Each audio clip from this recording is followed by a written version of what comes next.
My name is Elena, and if you looked at me from the outside, you might assume I'd always lived surrounded by privilege. The truth is, I grew up in an extraordinary Victorian estate nestled in the rolling hills of Northern California. A breathtaking property spanning 40 acres, complete with terraced vineyards and an artist's studio that had been valued at over $8 million. But what made that place truly priceless had nothing to do with its market value. My father, Vincent Romano, was a renowned sculptor whose bronze works graced museums across Europe. He had spent 20 years transforming our estate into a living gallery, where every garden path led to hidden sculptures and every room held pieces that told stories of his artistic journey. We never called it a mansion to my father. It was a sanctuary built on creativity and passion. He used to say, "Elena, true art isn't created with money, but with the soul of the artist who dares to dream." Before we continue with today's story, if you're enjoying what you've heard so far, please hit that subscribe button. Every new subscriber helps me keep sharing these inspiring tales that touch your day. Thank you for your support. My mother, Isabella, was an art history professor at UC Berkeley. She didn't wear designer labels or carry luxury handbags, but when she spoke about Renaissance painters or contemporary movements, you could understand why my father fell in love with her brilliant mind. She could transform complex artistic concepts into captivating stories that made history come alive.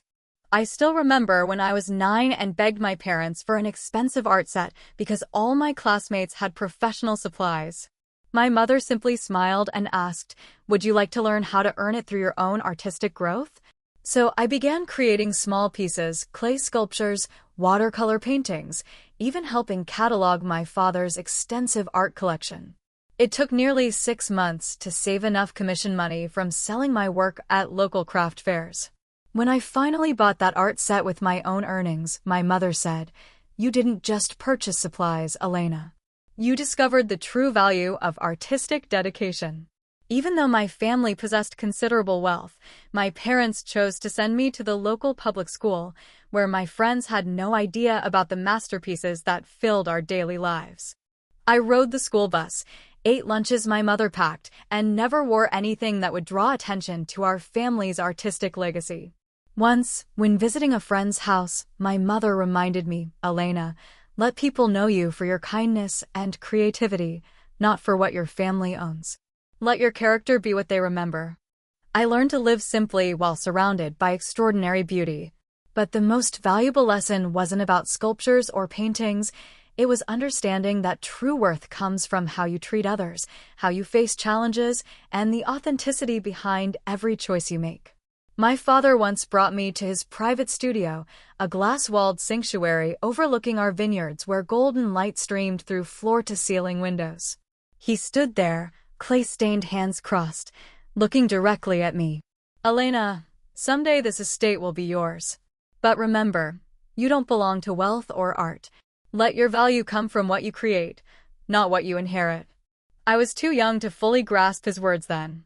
But looking back, every syllable feels carved into my memory like one of his bronze sculptures. That estate wasn't just our home, it was a quiet reminder that nothing is more powerful than integrity and creativity, especially in a world where greed constantly tries to corrupt artistic vision. I grew up with that philosophy, carrying within me a perspective many never experience. But I never forgot what my father taught me: wealth without understanding only leads to emptiness. And I believed that completely, until the person I trusted most shattered everything I held sacred.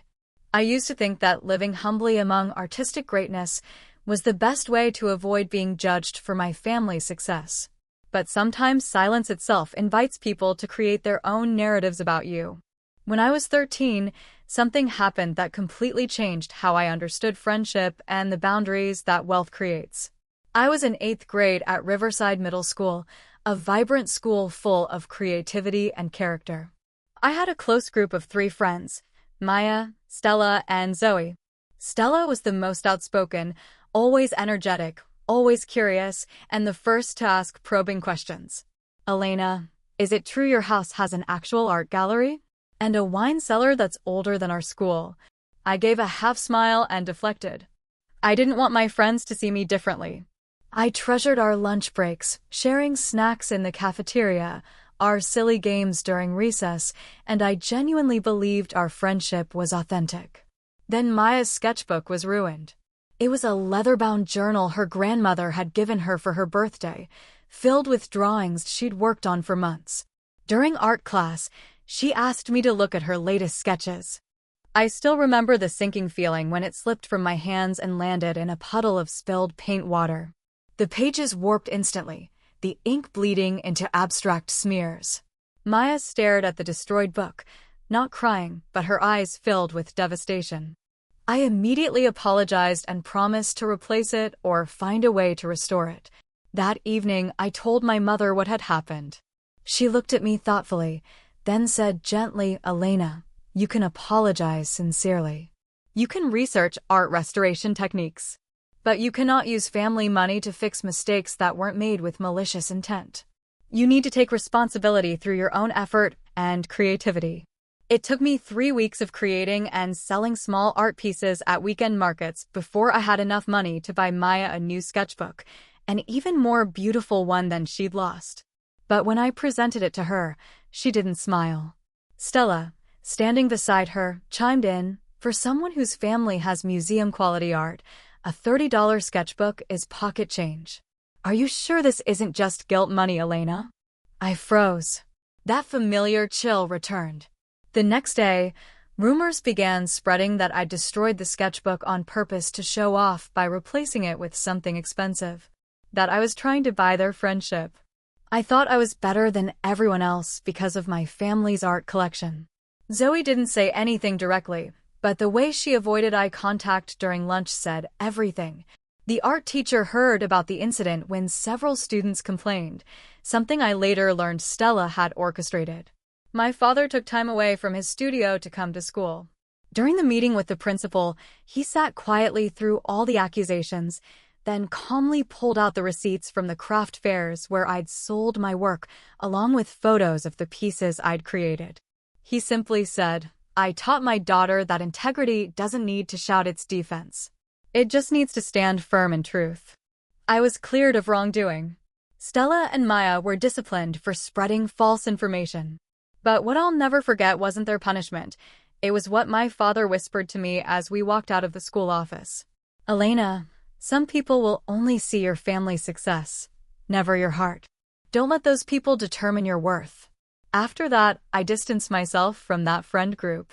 I no longer shared details about my personal life. I learned to politely decline when someone hinted that I should pay for group activities or buy expensive gifts. I wasn't cold, just more careful.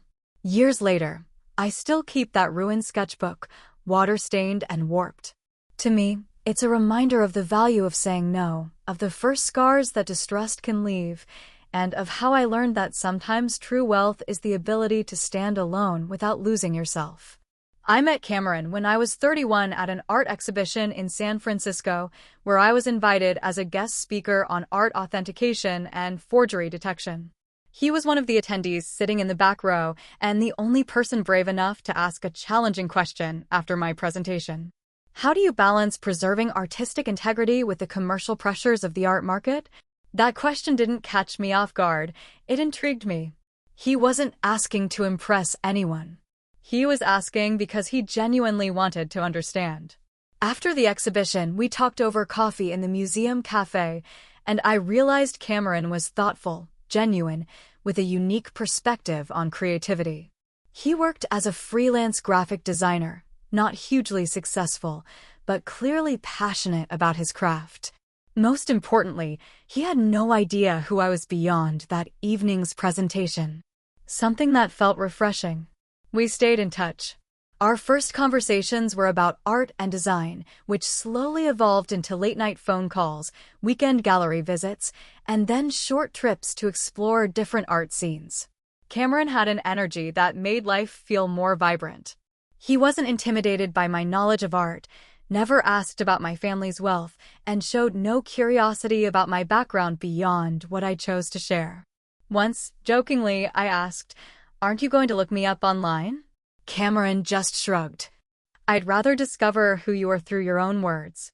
After 18 months of dating, we had an intimate wedding ceremony in our estate's sculpture garden, surrounded by my father's bronze works and just close family and friends. My mother sat beside me while I prepared for the ceremony and whispered, "Your father would be so happy to see you today." I believed that deeply. If he were still alive, I think he would have appreciated Cameron's genuine love for art and his respect for creative expression. After the wedding, Cameron moved into the guest cottage on our estate, a charming stone building that had been converted into a comfortable residence. A month later, I decided it was time to show Cameron the main house and studio, the heart of everything my father had created. I hadn't brought anyone into that sacred space since my father passed away 2 years earlier. Partly because I wasn't ready emotionally. Partly because I was afraid someone might see it as a trophy collection rather than a life's work. That visit happened on a crisp autumn afternoon when the vineyards were turning brilliant gold and red. When the estate gates opened, Cameron went silent. He stepped out of the car slowly, like someone entering a cathedral. The Victorian architecture, the terraced gardens filled with sculptures, the glass studio where late afternoon light created dancing shadows across my father's final works. I watched his eyes as he entered the main gallery, lined with pieces that represented decades of artistic evolution and collaboration with renowned artists from around the world. "Elena, you grew up surrounded by all this?" His voice carried wonder, but I noticed something else flickering in his expression, a calculation I hadn't seen before. I nodded. This was my childhood playground. He gave a small laugh, as if still processing the magnitude of what he was seeing, but I detected a shift in his demeanor. A new kind of attention. After that day, he started asking different questions. At first, they seemed natural.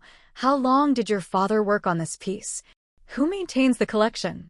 Have any museums expressed interest in acquiring works? But gradually, he mentioned more specific terms: insurance valuations, estate planning, authentication certificates, and market demand for my father's sculptures. I couldn't deny that something inside me began to feel cautious. I didn't want to think poorly of Cameron, the man I'd chosen to marry. But I also couldn't ignore my father's wisdom.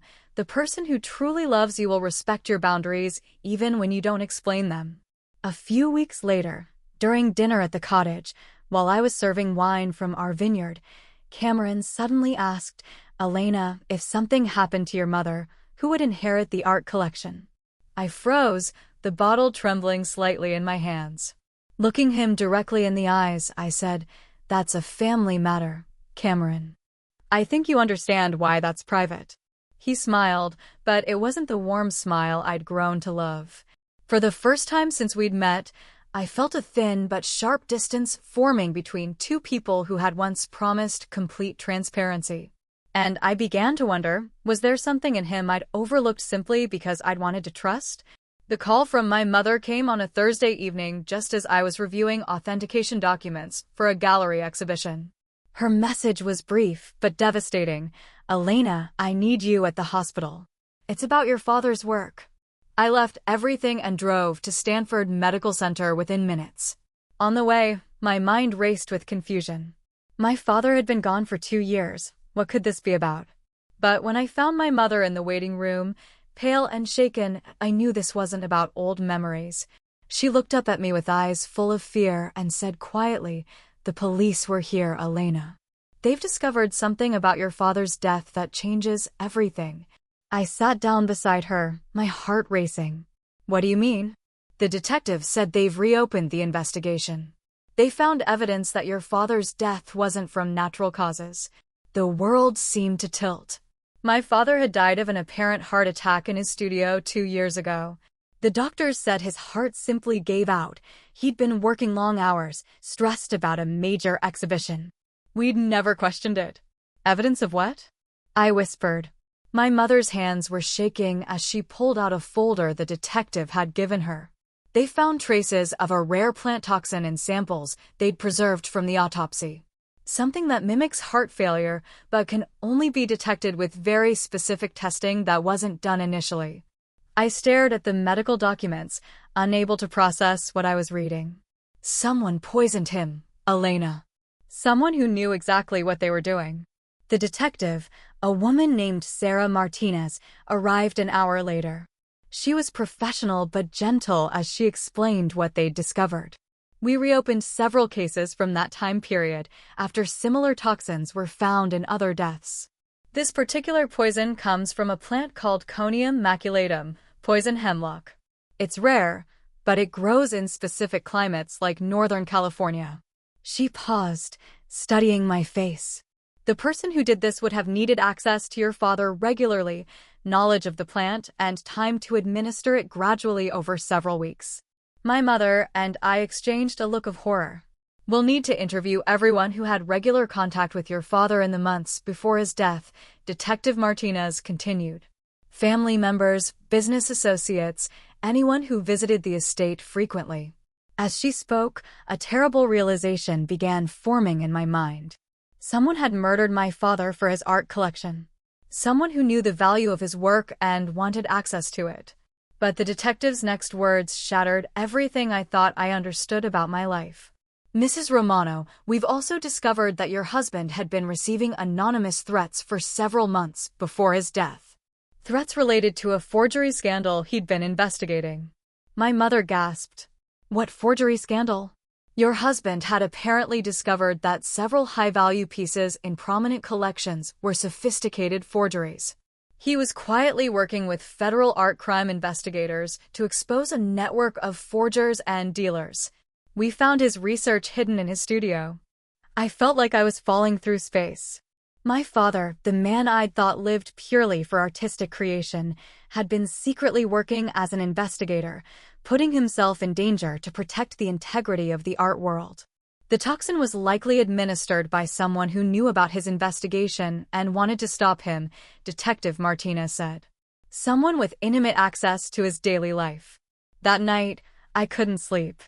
I kept thinking about everyone who had been around my father in his final months. Gallery owners, collectors, other artists, family friends. And then I remembered something that made my blood run cold. Cameron had asked me once, casually, about a particular sculpture in my father's private collection. He'd mentioned its market value with surprising accuracy for someone who wasn't an art expert. At the time, I'd been impressed by his knowledge. Now, that memory felt sinister. The next morning, I called Detective Martinez with a question that terrified me to ask. How long before my father's death would someone have needed to start administering the poison? Based on the toxin levels we found, approximately 3 to 4 months of regular, small doses. My heart stopped. Cameron and I had started dating exactly 4 months before my father died. He'd been coming to family dinners, spending time at the estate, and building trust with my parents. But there was something else, something I'd never told anyone, not even my mother. A week before my father's death, I'd found Cameron in my father's private study, looking through art authentication documents. When I'd asked what he was doing, he'd said my father had invited him to learn about the authentication process. I'd believed him because I'd wanted to trust the man I was falling in love with. Now, I realized that Cameron might have been researching which pieces were originals and which had been flagged for investigation. That afternoon, I made the most difficult decision of my life. I called Detective Martinez and told her about Cameron, his timeline, his suspicious knowledge, his presence in my father's study. What she told me next destroyed any remaining doubt. We've been investigating a sophisticated art forgery network for 2 years. The person we're looking for is highly intelligent, charming, uses romantic relationships to gain access to valuable collections. They've done this before in other cities. She paused. Elena, I need you to be very careful. If Cameron is our suspect, he's extremely dangerous.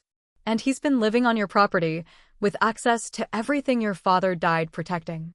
That evening, when Cameron returned to the cottage, I was waiting for him with a smile I hoped looked natural. How was your day? I asked, as if nothing had changed. He kissed my cheek and began talking about a new design project, but I noticed he kept glancing toward the main house. Elena, he said casually, I was thinking about your father's authentication research. Do you know where he kept his files on suspected forgeries? Every word felt like a confession. I looked into the eyes of the man I'd married, the man I'd trusted with my heart and my family's legacy, and I finally saw him clearly. Not as the loving husband who appreciated art, but as the calculating predator who had killed my father and married me to gain access to everything my father had died protecting. The next morning, I told Cameron I needed to go to the city for gallery business, but instead, I went straight to the police station. Detective Martinez had prepared everything. They'd obtained a warrant to search the cottage and had set up surveillance around the estate. What they found in Cameron's hidden files was devastating. Detailed research on my father's investigation, photographs of authentication documents, and most damning of all, dried samples of poison hemlock with handwritten notes about dosage and timing. They also found evidence of his previous identities. He'd used different names in Seattle, Chicago, and Atlanta, always targeting wealthy art collectors, always gaining their trust through romantic relationships. Cameron wasn't just a murderer. He was a serial con artist who had perfected the art of seduction and betrayal. When they arrested him that evening, I watched from the main house as the man I'd loved was led away in handcuffs. He never looked toward the house, never showed any emotion except cold calculation as he spoke to his lawyer. The trial lasted 4 months. The evidence was overwhelming. Toxicology reports, forged documents, testimony from victims in other cities who had survived his schemes. Cameron was sentenced to life in prison for murder, with additional sentences for fraud, forgery, and conspiracy. But the most devastating revelation came during his confession, when he finally admitted the truth about our entire relationship. He had researched my family for months before we met. The art exhibition where we'd supposedly met by chance? He had bought a ticket specifically to target me after learning about my father's investigation. Every moment of our romance had been calculated. Every sweet word had been lie. Even our wedding had been part of his plan to gain legal access to the estate and the art collection. The man I'd fallen in love with had never existed at all. 6 months after Cameron's conviction, I stood in my father's studio, surrounded by the bronze sculptures he'd created with such passion and integrity. The police investigation had concluded, the forgery network had been exposed, and my father's research had helped recover millions of dollars in stolen art from around the world. But I felt empty, not just because of Cameron's betrayal, but because I'd lost faith in my ability to trust anyone. My mother found me there one evening, staring at my father's final piece, a sculpture he'd called Truth Emerging, bronze figures reaching toward light. "He would be proud of you," she said quietly. "You helped finish his work." I nodded, but inside I felt broken.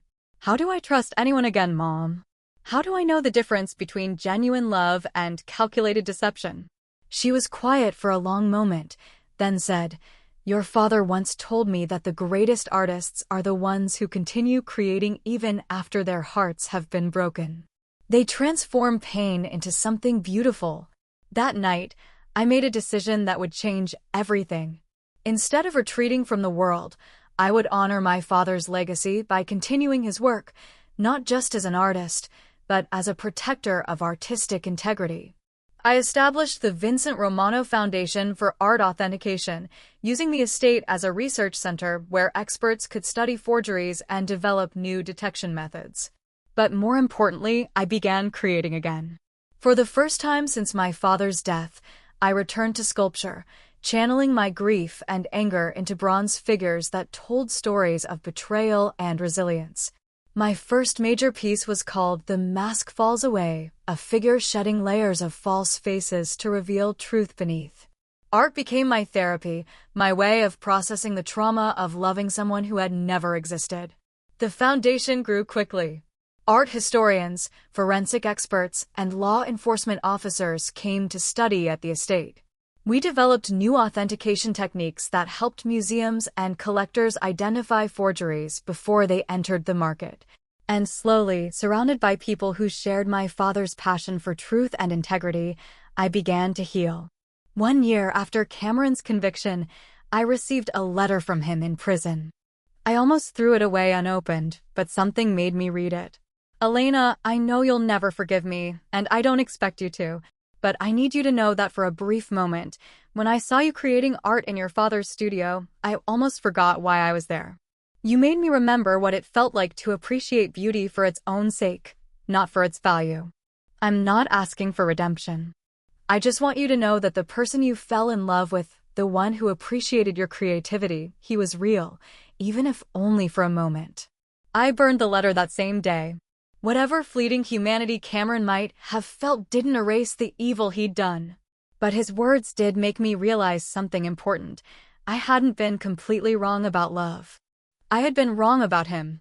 2 years later, the estate had become one of the most respected art authentication centers in the world. My sculptures were being exhibited in galleries, with all proceeds going to support young artists who couldn't afford formal training. And I had learned to trust again, not blindly, but carefully, starting with small connections built on shared values rather than romantic passion. I met David at the foundation, a forensic art expert who helped us identify forgeries. Our relationship grew slowly, built on mutual respect and genuine shared interests. When I finally introduced him to my mother, her first words were, "He looks at your art the way your father looked at mine, with wonder, not calculation." David and I were married 3 years later in the sculpture garden, surrounded by the bronze figures my father had created and the new works I'd made from my own journey through darkness and back to light. Standing there among the art that had defined my life, I realized that my father's greatest lesson hadn't been about wealth or inheritance. It had been about the power of creation to transform pain into beauty, betrayal into wisdom, and loss into love. The estate would always be my father's legacy. But what I'd built there, the foundation, the art, the relationships based on truth, that was mine. Cameron had tried to steal my father's work and destroy my family's legacy. Instead, he'd forced me to discover my own strength and create something even more valuable, a life built on authentic connections and meaningful purpose. As I looked out at the vineyards where my father's sculptures caught the golden evening light, I understood that some betrayals don't destroy you, they reveal who you really are beneath the illusions. And sometimes, that's the most precious discovery of all.